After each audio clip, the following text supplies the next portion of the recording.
Hello दोस्तों, नमस्कार। स्वागत है आप सभी का आपके अपने YouTube channel Shri online study पे। दोस्तों, जैसा कि हम लोग भूगोल पढ़ रहे हैं तो भूगोल के वीडियो आपको आगे ऐसे मिलते रहेंगे, ठीक है ना। इसके साथ ही आप उसको नोट्स बनाते चलें ताकि एग्जाम के समय इसको अच्छे तरीके से आप रिवाइज करके अच्छा प्रदर्शन कर सकें, ठीक है ना। तो इसमें हम लोगों ने जो है क्या चीजें पढ़ ली हैं, भारत की स्थिति और विस्तार, ठीक है। भारत की भूगर्भिक संरचना कल हमने पढ़ा। भारत की भूगर्भिक संरचना में जो है हमने उसके चट्टानों की बात की थी कि कहां पर किस प्रकार की चट्टानें पाई गई हैं, ठीक है। तो जरा एक बार इसको देखते हैं। तो भारत में पाई जाने वाली चट्टानों को हमने 6 वर्गों में बांटा था। आर्कियन क्रम की चट्टानें, आर्कियन क्रम की चट्टानें, ठीक है ना। आर्कियन क्रम के बाद कौन सी बनी थी? धारवाड़ क्रम की चट्टानें। आर्कियन क्रम की चट्टानों के क्षण के बाद धारवाड़ क्रम की चट्टानें। धारवाड़ के बाद कुड़प्पा क्रम की चट्टानें बनी थी, ठीक है ना। कुड़प्पा क्रम के बाद जो है बिंद क्रम की चट्टानें, फिर इसके बाद दक्कन ट्रैप, ठीक है, दक्कन ट्रैप, और फिर गोंडवाना क्रम की चट्टानें। इस प्रकार की चट्टानों का निर्माण से हुआ था, ठीक है। आर्कियन क्रम की चट्टानें जो है ये सबसे प्राचीन चट्टानें हैं। इनमें जीवाश्मों का अभाव होता है, ठीक है। ये चट्टानें राजस्थान, कर्नाटक, तमिलनाडु के क्षेत्रों में पाई गई हैं, ठीक। इसके बाद जो है आर्कियन क्रम की चट्टानों का जब क्षरण होता है तो उनसे बनती है धारवाड़ क्रम की चट्टानें। धारवाड़ क्रम की चट्टानें कीमती खनिजों के लिए प्रसिद्ध होती हैं। इनमें सोना, चांदी, तांबा, लोहा, जस्ता, ठीक है ना, कोबाल्ट, निकिल, ये सारी धातुएं जो है यहाँ से प्राप्त होती हैं, ठीक। तो अगर आपसे पूछा जाए कि जो है धात्विक कीमती खनिजों की दृष्टि से सबसे महत्वपूर्ण चट्टानें कौन सी हैं, तो वो धारवाड़ क्रम की चट्टानें हैं जहां से बहुत कीमती खनिज निकलते हैं, ठीक है। तो धारवाड़ जो है इस क्रम की चट्टानों का नाम कहां से पड़ा? तो ये कर्नाटक के धारवाड़ जिले के नाम पर जो है इनका नाम धारवाड़ क्रम की चट्टानें पड़ा। इसमें जो है यहाँ के 2 प्रसिद्ध खाने हैं, कोलार और हट्टी की खाने, जहां से सोना निकाला जाता है, ठीक है ना। कोलार और हट्टी की खानों से सोना निकाला जाता है, ठीक। इसके अलावा जो है तांबा, लोहा, जस्ता, कोबाल्ट, ये सभी खनिज भी इसी क्रम की चट्टानों से मिलते हैं, ठीक। इसके बाद आता है कुड़प्पा क्रम की चट्टानें। जब धारवाड़ क्रम की चट्टानें क्षरित होती है तो बनती है कुड़प्पा क्रम की चट्टानें। कुड़प्पा क्रम की चट्टानें जो है इनका नाम आंध्र प्रदेश के कुड़प्पा जिले के नाम पर पड़ा है, ठीक है। इनसे भी जो है धात्विक खनिजों की प्राप्त होती है, लोहा, सोना, चांदी, तांबा, कोबाल्ट, इन सब की, ठीक है ना। तो ये जो है ये भी जो है खनिजों की दृष्टि से महत्वपूर्ण चट्टानें हैं, कुड़प्पा क्रम की चट्टानें, ठीक। हाँ, आगे चलेंगे इसमें। इसके बाद आएगा बिंद क्रम की चट्टानें। बिंद क्रम की चट्टानें जो है ये भवन निर्माण सामग्री के लिए प्रसिद्ध होती हैं। यहाँ से चूना, पत्थर, संगमरमर जैसे जो है भवन निर्माण सामग्री वाले पदार्थ प्राप्त होते हैं, ठीक है। ये जो है इसके अलावा बिंद क्रम की चट्टानें जो है जैसे मध्य प्रदेश में जो पन्ना की खान है ये बिंद क्रम की चट्टान पर स्थित है, जहां से जो है हीरा की प्राप्त हुई है, ठीक है ना। इसके अलावा जो है तेलंगाना में गोलकुंडा की खान है, गोलकुंडा की खान से जो है हीरा प्राप्त हुआ है, ये भी बिंद क्रम की चट्टान पर ही स्थित है। इन सभी बातों को आप याद रखेंगे, ठीक है। इसके बाद चलते हैं तो आएगा दक्कन ट्रैप। दक्कन ट्रैप जो है ये महाराष्ट्र का क्षेत्र होता है, क्षेत्र है जहां पर जो है इसका निर्माण बेसाल चट्टानों के क्षरण से हुआ है। बेसाल चट्टानें जो है आर्द्र चट्टानें होती हैं और इनके क्षरण से जो है दक्कन ट्रैप का निर्माण हुआ है, ठीक है ना। यह काली मिट्टी का प्रचुर क्षेत्र है जहां से कपास की अच्छी खेती होती है, ठीक। इसके बाद आगे चलेंगे जो है तो आएगा गोंडवाना क्रम की चट्टानें। गोंडवाना क्रम की चट्टानें जो है ये परतदार चट्टानें होती हैं। इनसे जो है इनमें जीवाश्म पाए जाते हैं, ठीक है। जीवाश्म पाए जाने के नाते इन क्रम की चट्टानों से कोयला प्राप्त होता है, ठीक है ना। तो जैसे आंध्र प्रदेश का सिंगरैनी, उड़ीसा का तलचर और झारखंड का झरिया जो है ये गोंडवाना क्रम की चट्टानों पर स्थित खाने हैं, ठीक है, जहां से कोयला प्राप्त होता है। भारत में जो है 98% कोयला जो है इन्हीं 3 चट्टानों से प्राप्त होता है, ठीक है, आपको पता ही है कि भारत में जो कोयला प्राप्त होता है वो सबसे अधिक मात्रा में बिटुमिनस प्रकार का कोयला होता है, ठीक है ना। चलिए आगे चलेंगे। इसके बाद जो है मैंने आपको बहुत सारी बातें बताई थी, है ना। इसी क्रम में आगे जो है अगला चैप्टर आपका आएगा, इसमें भारत के हम भौतिक स्वरूप पे बात करेंगे, ठीक है ना। भारत के भौतिक स्वरूप पे बात करेंगे, ठीक है ना। तो देखिएगा भारत का भौतिक स्वरूप कैसे है, ऐसा है, ठीक है। भारत का भौतिक स्वरूप अगला चैप्टर है, भारत का भौतिक स्वरूप। डालिएगा भारत का भौतिक स्वरूप, ठीक है। भारत के भौतिक स्वरूप में जो है पर्वत पठारों पे बात होगी, इसकी धरातलीय संरचना पे बात होगी, ठीक है। भारत की धरातलीय संरचना पे बात होगी, कहाँ पे पर्वत है, कहाँ पे पठारी क्षेत्र है, ठीक है। चलिए देखते हैं इसको।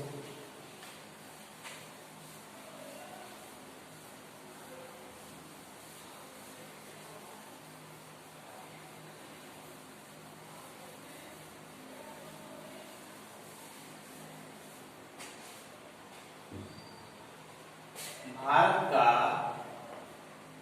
भौतिक स्वरूप, भारत का भौतिक स्वरूप, ठीक है ना। भारत का भौतिक स्वरूप देखिएगा इसमें, भारत के भौतिक स्वरूप में जैसे भारत जो है ये उपराज्यीय भारत है, उसकी बात कर लेते हैं। ये पहले जो है एक वैज्ञानिक थे वेगनर, वेगनर ने जो है महाद्वीपीय विस्थापन का सिद्धांत दिया, ठीक है ना। इन्होंने कहा कि जो है संपूर्ण स्थल एक साथ जुड़े हुए थे, ठीक है। संपूर्ण स्थल एक साथ जुड़े हुए थे, इनके बीच में जो है तेथिस सागर था, यह है तेथिस सागर, इनके बीच में तेथिस सागर था। ये ऊपर वाली जमीन जो है, ये जमीन है जिसको हम पैंजिया कहते हैं, पैंजिया कहते थे, ठीक है ना। और जो इधर किनारे किनारे आपको खाली स्थान दिख रहा है जहां पर जल का विस्तार था, इसको हमने पैंथालसा कहा था। क्या कहा था? पैंथालसा, ठीक है ना, पैंथालसा था, ठीक। तो वैज्ञानिक ने ये बताया कि जो है ये सभी महाद्वीप जो आपको देखने को मिल रहे हैं इस समय, ये सभी एक साथ जुड़े हुए थे। जो स्थल भाग था उसको हमने पैंजिया कहा था, और जो जल क्षेत्र था उसको पैंथालसा कहा था, ठीक है ना। फिर बाद में जो है इसमें तमाम परिवर्तन हुए, ठीक है ना। इन स्थल खंडों को एक नियत समय पे जो है, एक निश्चित काल के बाद जो है ये सभी जो है टूटना शुरू हुए, और जो है 7 महाद्वीपों का निर्माण हुआ, ठीक है ना। तो ये ऊपर वाली जो जमीन है इसको कहते थे अंगारा लैंड, इसको क्या कहते थे? अंगारा लैंड कहा जाता था, अंगारा लैंड, ठीक है। और ये नीचे वाला जो जमीन है इसको कहते थे गोंडवाना लैंड, गोंडवाना लैंड, ठीक है ना। तो ये अंगारा लैंड से जो है, अंगारा लैंड से आपके जो महाद्वीप बने हैं, जैसे कौन कौन से बने हैं अंगारा लैंड से, देखिएगा। अंगारा लैंड से जो है आपका उत्तरी अमेरिका बना हुआ है, उत्तरी अमेरिका, ठीक है ना। उत्तरी अमेरिका, यूरोप, उत्तरी अमेरिका, यूरोप और एशिया, उत्तरी अमेरिका, यूरोप और एशिया, ये 3 महाद्वीप जो है ये अंगारा लैंड से बने थे, ठीक है ना। इस गोंडवाना लैंड से क्या क्या बना था? तो गोंडवाना लैंड से दक्षिणी अमेरिका, गोंडवाना लैंड से दक्षिणी अमेरिका, ठीक है। अफ्रीका, अफ्रीका, अंटार्कटिका, अंटार्कटिका, ठीक है ना। और ऑस्ट्रेलिया, ऑस्ट्रेलिया, ये 4 महाद्वीप बने थे, ठीक है ना। गोंडवाना लैंड से 4 महाद्वीप बने थे, और अंगारा लैंड से 3 महाद्वीप का निर्माण हुआ था। ठीक है ना। भारत जो है, भारत जो प्रायद्वीपीय भारत आप देखते हैं, प्रायद्वीपीय भारत है ना, ये प्रायद्वीपीय भारत जो है, ये पूरा का पूरा क्षेत्र जो है ये किसका हिस्सा है, ये गोंडवाना लैंड का हिस्सा है। ठीक है ना। कभी ये अफ्रीका महाद्वीप से जुड़ा था और वहां से टूटकर जो है ये एशियन प्लेट से जाकर टकरा गया। ठीक है ना। तो देखिएगा इसमें क्या है कि ये पूरा आसपास क्षेत्र जो है जिसको पैंजिया कहा जाता था और इसके किनारे किनारे जो जल क्षेत्र था इसको पैंथालसा कहा जाता था। कालांतर में ये दोनों स्थल जो है टूटे तो अंगारा लैंड से जो है 3 महाद्वीपों का निर्माण हुआ, उत्तरी अमेरिका, यूरोप, ठीक है ना, और एशिया। ठीक है। ऊपर वाले जितने भी आप वर्ल्ड का मैप देखेंगे तो उसमें जो विषुवत रेखा के ऊपर वाले महाद्वीप हैं, जैसे उत्तरी अमेरिका, यूरोप और एशिया, इन तीनों का निर्माण जो है किससे हुआ है, अंगारा लैंड से हुआ। ठीक है ना। गोंडवाना लैंड जो है ये नीचे वाला स्थल था। गोंडवाना लैंड से किन द्वीपों का निर्माण हुआ है, दक्षिणी अमेरिका, अफ्रीका, अंटार्कटिका और ऑस्ट्रेलिया, इन 4 महाद्वीपों का निर्माण किससे हुआ है, गोंडवाना लैंड से हुआ है। ठीक है ना। अंगारा लैंड और गोंडवाना लैंड के बीच में कौन सा सागर था, टेथिस सागर। टेथिस सागर जो है अब इसका बहुत बड़ा रोल है, आगे देखिएगा क्या होता है इसमें। ठीक है। तो हुआ क्या इसमें कि ये जो प्रायद्वीपीय भारत है ये अफ्रीका महाद्वीप से टूटकर जो है एशिया की तरफ विस्थापित हुआ। ठीक है ना। एशिया की तरफ विस्थापित हुआ और जो एशिया से बहने वाली नदियां थी, जैसे ये एशिया महाद्वीप है, मान लेते हैं ये एशिया महाद्वीप है, इधर ये अफ्रीका महाद्वीप है ना, अफ्रीका, थोड़ा सही से बना देना, अफ्रीका महाद्वीप है ना, अफ्रीका महाद्वीप। तो भारत जो है यहां से टूटकर ऐसे, भारत जो है यहां से टूटकर ऐसे जो है यह एशिया की तरफ बढ़ने लगा। ठीक है ना। और यहाँ पे जो टेथिस सागर था, टेथिस सागर में जो है एशिया से बहने वाली नदियां जो है अपना जल गिराती थी और अवसादों को जमा की थी। ठीक है ना। जब ये भारत जो है इधर एशियन प्लेट से टकराया तो यही टेथिस सागर जो है, यही टेथिस सागर का अवसाद जो है वो मुड़कर हिमालय पर्वत के रूप में बदल गया। ठीक है। हिमालय पर्वत के रूप में बदल गया। ठीक। तो हिमालय जो है आज जहां पर है वहां पर कभी क्या हुआ करता था, टेथिस सागर हुआ करता था। ठीक है ना। तो ये टेथिस सागर जो है इसका जो अवसाद था ये मुड़कर जो है हिमालय पर्वत का निर्माण किया हुआ है। ठीक है ना। तो इससे क्या मतलब निकला कि जो ये टेथिस सागर का मलबा है या अवसाद है ये जो है मुड़कर हिमालय का निर्माण किया हुआ है। इसका मतलब हिमालय जो है एक वलित पर्वत है। क्या है, वलित पर्वत है। हिमालय क्या है, एक वलित पर्वत है और जिसका निर्माण जो है आज भी जारी है। ठीक।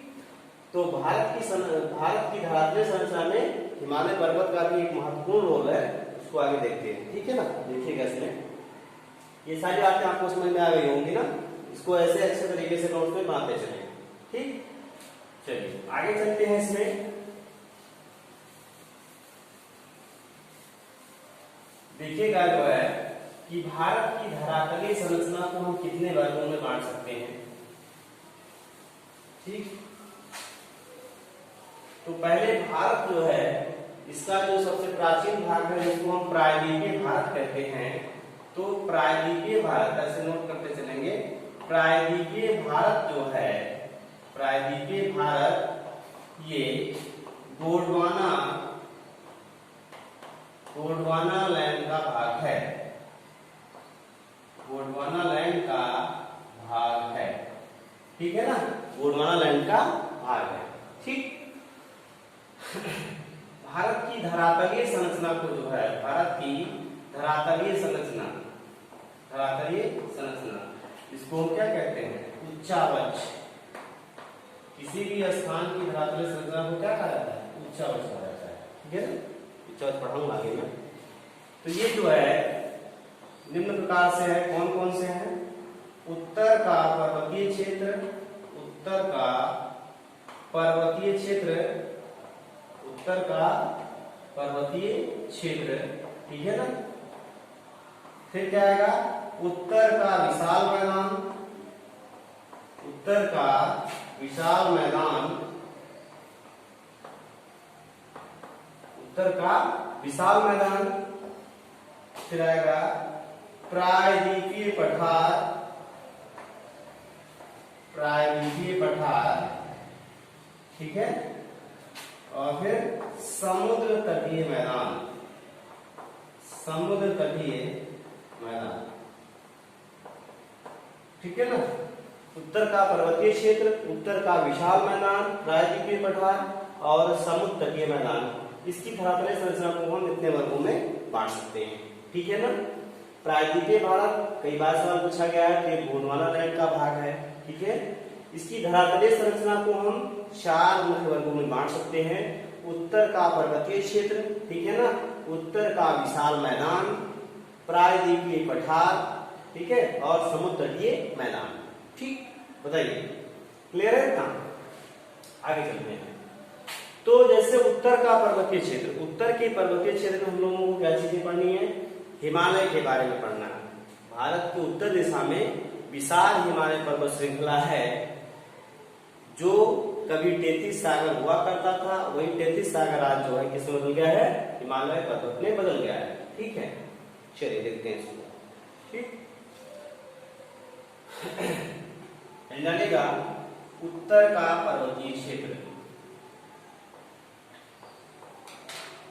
उत्तर का पर्वतीय क्षेत्र,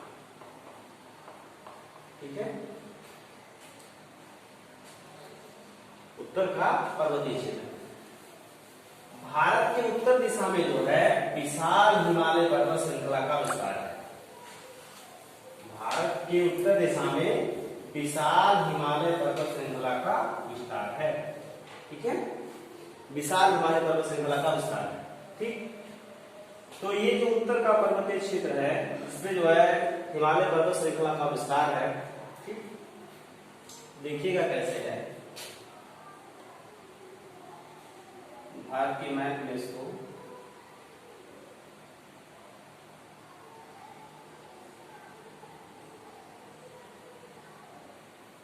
आप लोग भी अच्छे से बनाइएगा इसको।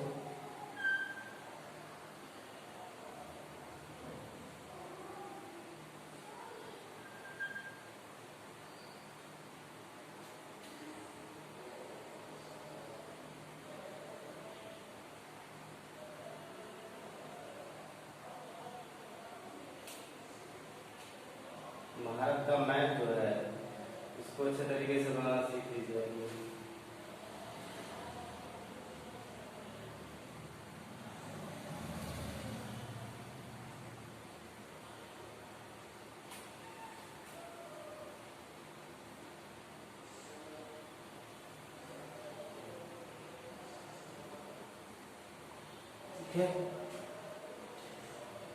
चलिए देखते हैं।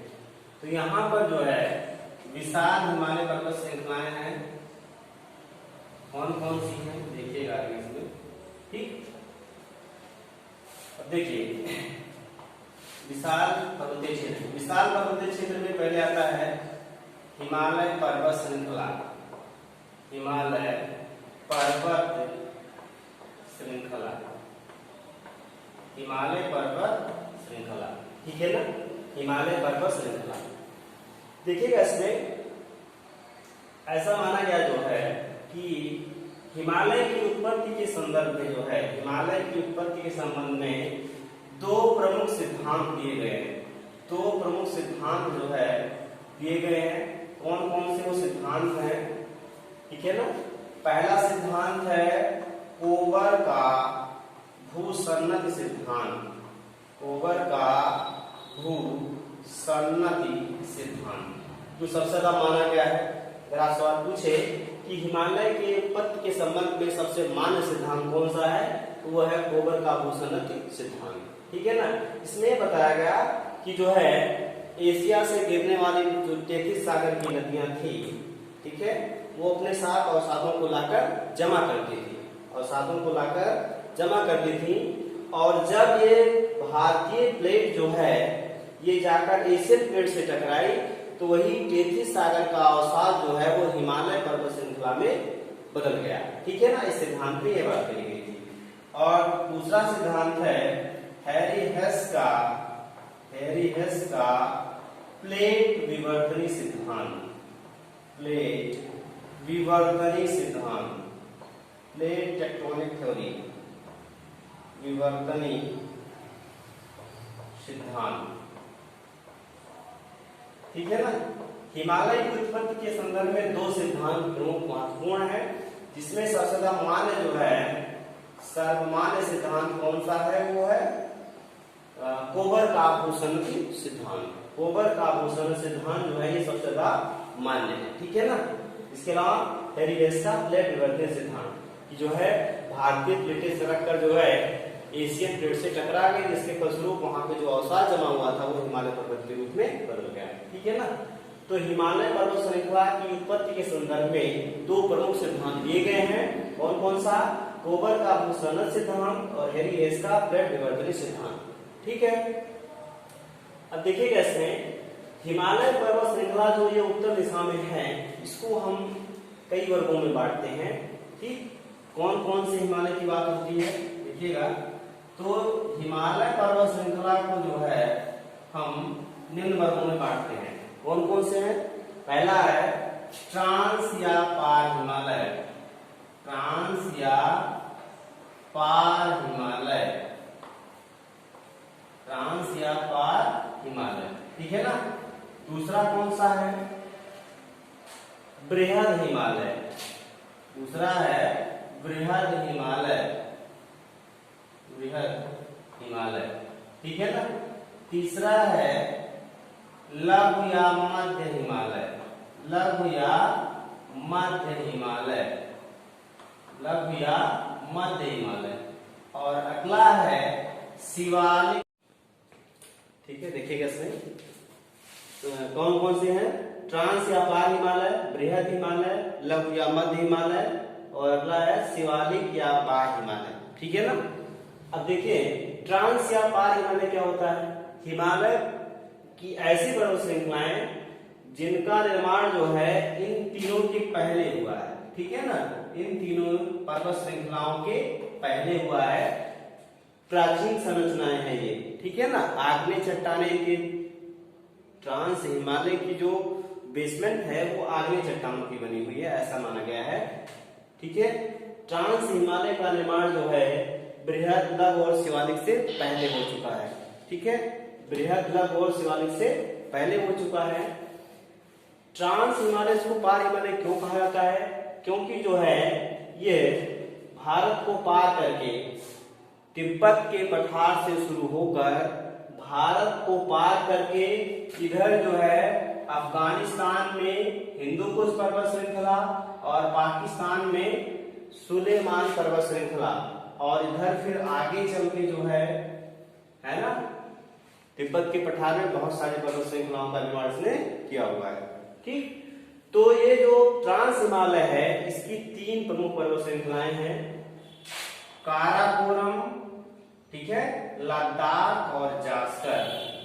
काराकोरम, काराकोरम, ठीक है ना, लद्दाख, काराकोरम, लद्दाख और जास्कर। तीन प्रमुख पर्वत श्रृंखलाएं हैं, काराकोरम, लद्दाख और जास्कर, जिनको हम ट्रांस हिमालय के नाम से जानते हैं। ठीक।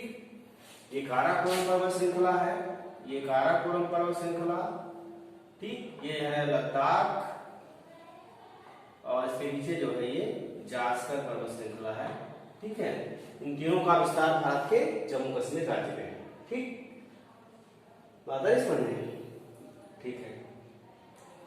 बृहद हिमालय जो है, बृहद हिमालय, इसका विस्तार जो है यहाँ जम्मू कश्मीर से शुरू होकर ऐसे जो है तिब्बत के पठार से होते हुए नामचा बरवा तक है। नामचा बरवा जो है ये तिब्बत के पठार के अरुणाचल प्रदेश के ऊपर स्थित जो है एक पर्वत चोटी है। ठीक है।